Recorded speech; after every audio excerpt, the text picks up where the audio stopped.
Okay. Obviously, it feels good to get back in the win column.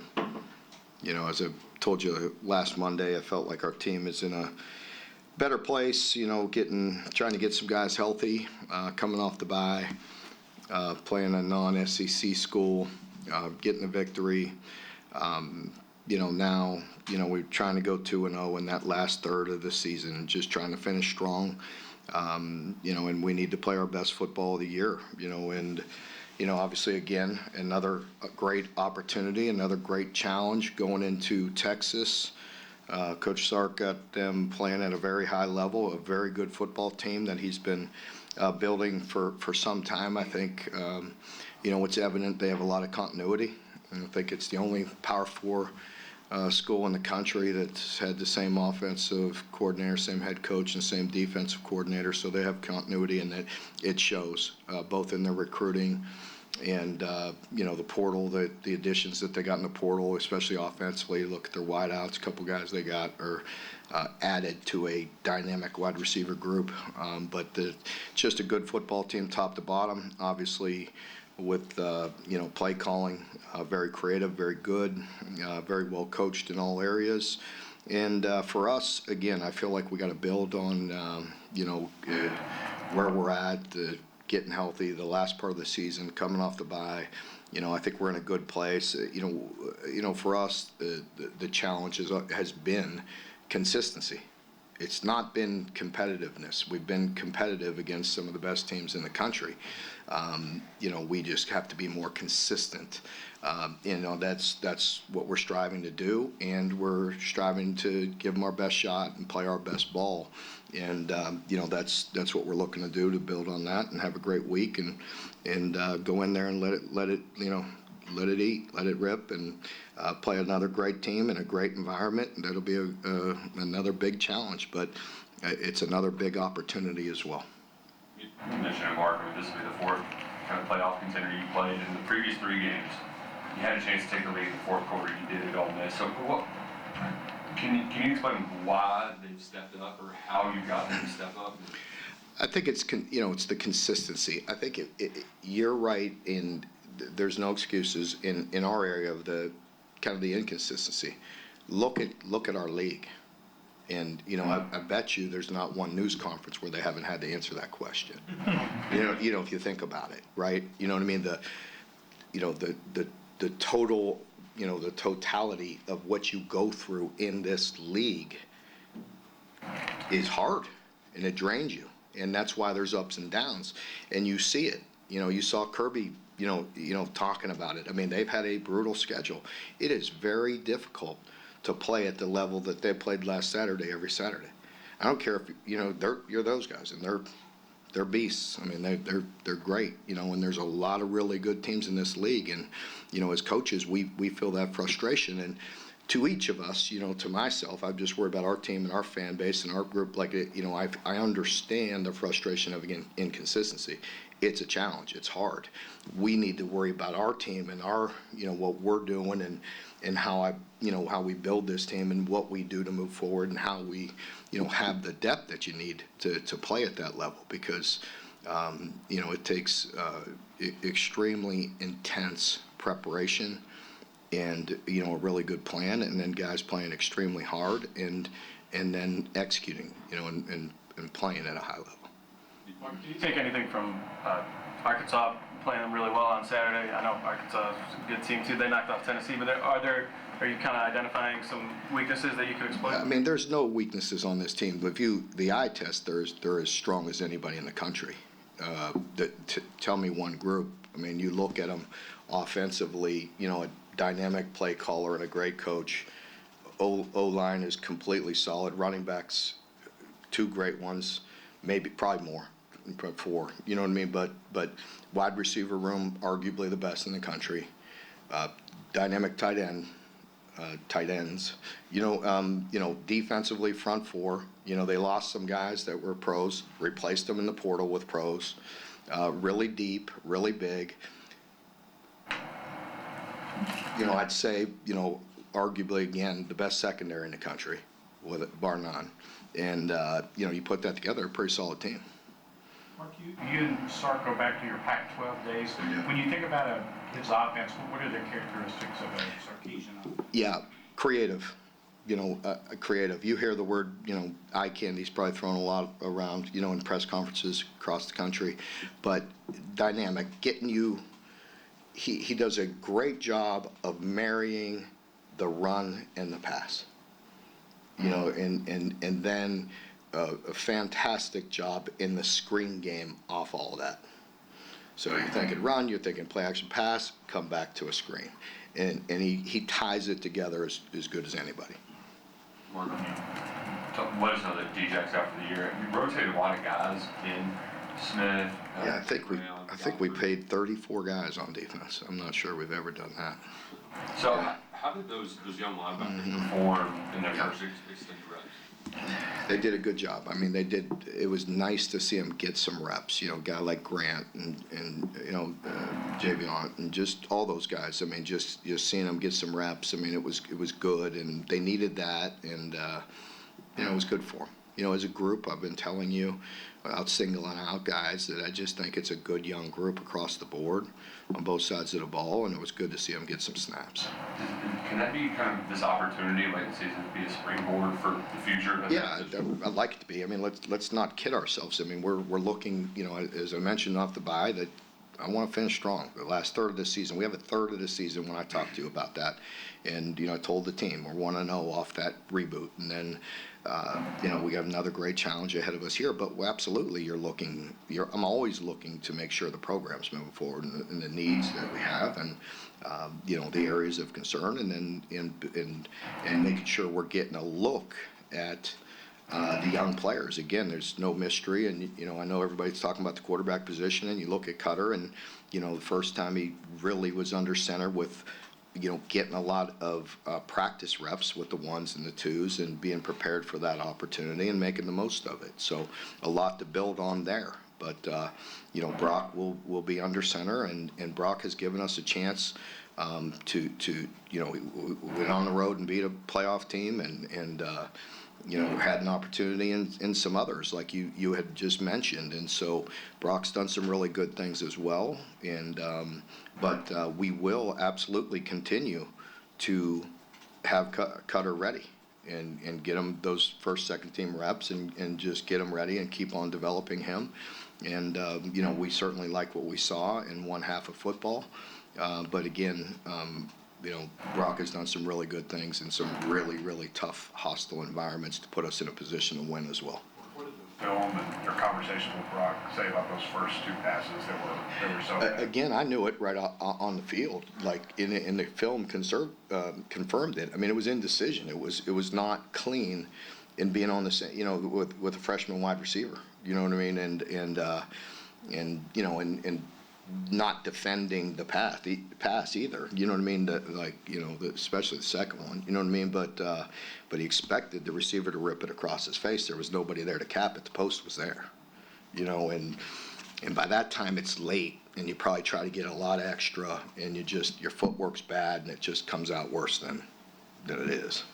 When you looked at the film of Cutter, anything surprise you on tape that you hadn't seen before in practice? Did not surprise me, but it was really good to confirm that and see that in live action. Because as you've heard me talk about it, we've discussed it, it's really hard to simulate that in practice. And and so for him, completely live on a quarterback, that's hard. We don't do that in practice, even in spring games or anything, so for him to get in the game and go completely live, for him, it was really nice to see that poise and just him operate and distribute the football and just looked very comfortable. Is Joe Mincy out for? Yeah, he's out for an extended period of time with an injury. Mark, speaking of lines, you're just talking about Texas talent. They've got the SEC Offensive Lineman of the Week and Defensive Lineman of the Week. Can you talk a little bit about the challenge for your lines, given all the moving parts you've had to deal with this year? Yeah. There's no doubt, like I said, as I mentioned, I don't think I need to build up Texas, I think it's pretty evident. They passed the eye test, and so they're just, Sark's done a really nice job of building a really complete football team. And it starts up front. We all know that in this league. He says it, and I say it, and everybody says it, and but they're really good around those lines as well. But it starts up front, and he made sure, even from day one, I remember the emphasis that he put on building an O-line, and that's evident right now. And then defensively, same thing. He has good depth. They have really good size. Again, they lost, a couple NFL players and went to the portal and got a couple more NFL players. And then the young guys that they have and the depth that they have, pretty good, pretty impressive. It's a new opponent, and how much does that change for you all in general, going away from the divisions and playing the kind of same 6-7 teams you used to play every single year? Going away from that, you're saying? Yeah, you're going away from the kind of usual suspects to. Yeah, I mean, it's very random, and some people got the short end of the stick this year on certain draws, and and some people didn't, and that's everybody, and then we'll play the same next year, just rotate it. But to us, I mean, yeah, it is a completely new opponent. But it doesn't change our approach really at all. As college football and college sports, the turnover's very dramatic year to year, and so our kids, it's another opponent, very good one we have a lot of respect for, but we've played in very challenging environments. I think you've been there, right, this year. I mean, you saw some of those venues, and this will be another great one. Trying to remember this environment in particular. Have you been? I have not. No, never been. Coach, you have an obvious love for the game. I'm just curious. Sorry. I think so. No. Sorry. You have an obvious love for the game. I'm just curious, like your thoughts growing up. Do you remember a first Texas memory or anything? No, just not as a child or anything growing up like that, but obviously I could go back to when did Bob get to OU, 99, something like that, so obviously was pretty dialed in from 99 on, just with the big rivalry with Oklahoma and Texas. And that's when I obviously I think you could pretty safe to say the Stoops family was pretty tuned into that game each and every year, and so it was a pretty big game for both teams.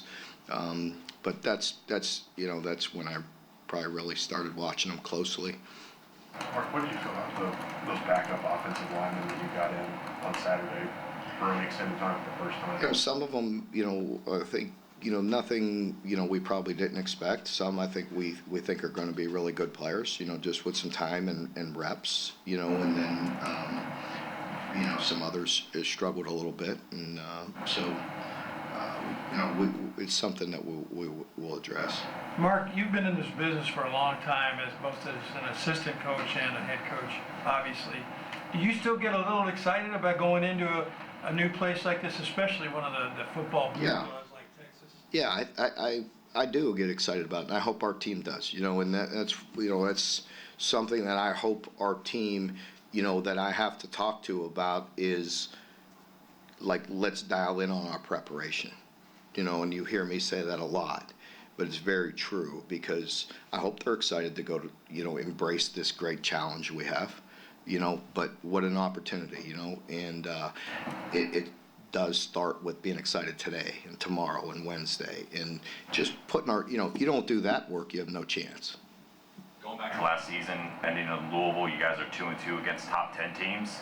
Had some success there. Is that something you guys are looking to build on going into this? Obviously, in the last 3 road games, you're 2-1. Is that something you guys even talk about in the room to really build confidence? Well, you just talk about it in that that we can do it. You know what I mean? Being competitive, again, hasn't been our problem. Being consistent has been our problem. And so we know we can be competitive, and so that's the part I'll talk about, not in particular any game or, any of that. It's just our players know what we're capable of. We we need to do that, and we got to have our best shot of the year.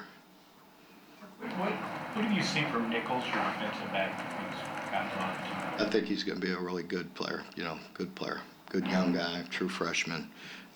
He's gotten a lot of reps and fought through some injury and, doesn't blink and just continues to go out there and play hard. Merkel, does he jack have another year if he wants it? It's hard to keep track of. Yeah, I believe he could. That was never in the plan. I'll talk with him afterwards, and he's given us everything he has, and we appreciate it. I really appreciate him and his leadership and his toughness. He's been a really steady guy for us. So it's disappointing that he had to have season-ending surgery, but I just wish the best for him, and I'm letting him heal up a little bit, and then we'll have some conversations. There's a whole roster that, as you know, that we have to go through and have some discussions with. Somebody asked you last week about, how early do you have to start thinking about roster management? Now that we're getting towards the end of the year, the roster is also the coaching staff. So when coaches' names are getting assistants are getting thrown around for other jobs, do you talk with them? How does that process look like on your end in preparing if there is moves and you've got to make moves? You always, of course, roster management really never ends. We evaluate our own team. If we go back to camp, we're evaluating our guys and having meetings and discussing it, all year. Is this player going to be ready later this year? Is he going to be ready the following year? And you've seen development at this place that some guys have done some special things after years, right? And nowadays, that's just a different practice. With the second part of that, with anticipating those moves and talking about those moves, always trying to stay one step ahead. You know what I mean, with all of that. But it's a part of it. I would certainly love to have some continuity, like we've had great defensive continuity. Offensively, I'm excited, and hope, to keep that consistency, build on the good things that we have. Again, I think you saw a spark in a young quarterback, and, I'd love to have several, all of our quarterbacks back and have that continuity and build on things and, across the board. So, it's just always a moving piece, it's very much always a moving part. Mark, you were talking about your O-line earlier. Your best teams have had really solid O-lines that have played together. And now with the portal so much in play, you mentioned that earlier, with a door that swings both ways, do you think you can ever get back to building the way you built some of those better offenses? I think you can. I think, for us, and everybody, there is a balance of still recruiting high school high school players and supplementing them with the portal. Some years you may need to go to others. Again, you're sitting here talking about Texas and Sark and his coordinators being there for 4 years, and they do a phenomenal job in a hotbed of recruiting talent at a place that a lot of people want to go to. And they're fantastic, but they still have to supplement it with portal guys. That's Texas. Their wide receiver room, I think their top 2 receivers are portal guys. And, on the D-line, they got some, really, good players there, and they recruit well. And I think I saw an article, you don't quote me exactly, but I think the number 1 team in the country has 14 portal starters. If I'm not mistaken. I thought I read that. Again, that's just something that, oh, by the way. You know what I mean? Just, again, information that you're like, okay. Talk a little bit about Josiah Hayes and what he brings to you guys the last 3 games of the year, getting him back. Well, I was really happy, number 1, to see him out there. He's been practicing and just, I've been trying to pat him on the back and, keep him engaged because, that's a tough injury and he's really worked hard, and it was really good to see him back out there. And really, for the first time, he looked close to himself, at least, that was good because, again, that injury, playing that position and pushing off and the power that you have to have, is tough sometimes and tough to trust it, but it was great to have him back out there. Massive portal classes are basically everywhere now, but there is a difference between just signing a bunch and finding the right ones. Yeah. How do you evaluate how you've done that in the past, and do you change what you're looking for in portal guys? That's not different than high school guys either. I mean, the difference is maybe in high school, in the old days, we used to have a lot more time to figure out, like to get to know these guys. Well, with the way they changed the rules and the way it is now, it's really, I mean, you do as much homework as you can, you know what I mean, behind the scenes with all that. But we're dealing with 100 players, you know what I mean? So, I think building your culture, developing your culture and who you are and defining that, we have to do that. We've talked about that, expediting that process and everything else, but, let's be honest. I mean, you get the best players you can. Money helps. I think you mentioned on one of your radio shows here recently that the offensive line in particular has become a big challenge for everybody in the portal. Yeah, I think it's fair. Every scout that comes in here, for the NFL, every one of them are looking for offensive linemen. Every single team, is looking for guys that could play in the NFL, whether they're a starter or a backup or a guy, bringing a camp. I mean, and I think, it's fair. There's a lot of college teams making sure we're looking for offensive linemen too. And, again, there's some really great teams in our league that are having to answer the same questions that I answer. So it's we just got to continue to work at it and get back confident we could get back to, having that identity that we want. On the money side of it, do you have a feel yet for how the revenue sharing stuff is going to help? We're working. Especially for smaller school guys who are not getting. Yeah, we're working through it. I think there's a lot of unknowns. That's coming not till July, and I think we're just working our way through that, and feel like getting a bit more clarity, little by little as we move forward. Mark, could you build on a little bit the decision to start Brock? I know Cutter played well, but you took a moment on Saturday to kind of slow down the Cutter hype a little bit. You praised him, but you said, the fans are going to get excited, but you praised Brock as well. Was there ever a thought to start Cutter this Saturday, or is he just not ready for that? It is what it is right now. And Brock's, our starting quarterback, and he's earned it, and he's worked his tail off. And Cutter's a very talented young player that we're excited about, And the reason I say that, because it's like that at every position, but everybody wants to, over-exaggerate the quarterback position. How do you evaluate his play? Yeah, For me? you said it's a 1AA team.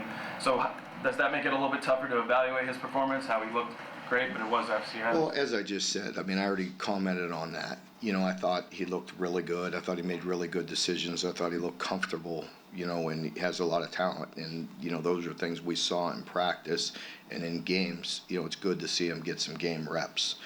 I think we all know it's a little different with playing the team that we just played at home or, playing one of the other SEC schools on the road. You've heard every SEC coach talk about the challenges of the road in the SEC. I think everybody's talked about it. Back to the offensive lineman for a minute. Is there more of a premium on getting good offensive linemen now? And is that going up? And if so, why do you think that is? Well, why I think that is because I think it's a little bit getting more and more, the SEC is a little closer to the NFL where there's so many dynamic rushers. There's so many good defensive players. They're so big and so strong that it will expose you. And again, look around. You know what I mean? Like, I'm not saying we're never we need to be or anything, but look around the league. Some of these dudes are hard to block. And if you watch NFL games, you see that all the time. The difference is they're really elite and have the NFL, they are definitely getting rid of the ball quick. You know what I mean? That ball has to come out, for the most part. Mark, you talk about the offense. Are there not as many really good offensive linemen being produced by high schools, or is it harder to I don't know. transition harder? I don't know. I'm not ready to, I haven't had the time or the, to put that kind of level of deep dive into that. We're just trying to get ours, and trying to get some good ones. And so, but I do think that's a fair question as far as I said, the other part of it, with how many good defense players there are in this league. Mark, you talked on the radio after the game about Schultz's interception, you thought you knew he could go get it. Your sideline exploded Yeah. when he made that play. What does that say about the mental state of your team right now and the fact that they're still taking joy in moments like that and what's been a tough season? Yeah, it's a tough season, but again, I felt like, our guys have always played hard. I mean, even prior to the bye, when we were really in a challenging position physically. And if you're in a challenging position physically, chances are you're in a challenging position mentally, right? And so we went out and laid it on the line, played extremely hard, as somebody in here pointed out, had an opportunity in a really, really tough environment to take the lead in the fourth. Didn't happen. I know ifs and buts, but I was proud of our team. Carried that over to the bye, to the last week when Schultz went up and made that catch. The team was very happy for him. And heck, we played a lot of guys and wanted to play more, and I think, the quarterback position, that's one that's really hard to rotate and get the reps that they all want and deserve. And, Gavin has played so well and done so many good things for us this year in tough spots. And, and Bo, Bo Allen's a guy that can distribute the ball to and play. And, I just love him personally, works hard, is always ready. It's just hard at that position. Quarterback's a unique position, but yet, sometimes, again, you look around the league. I don't have the exact data in front of me. I don't follow every team. If we don't play them, we see crossover. But chances are, a lot of teams in this league have to play two quarterbacks, at some point. You may get somebody banged up. Okay, folks, thank you very much. Texas.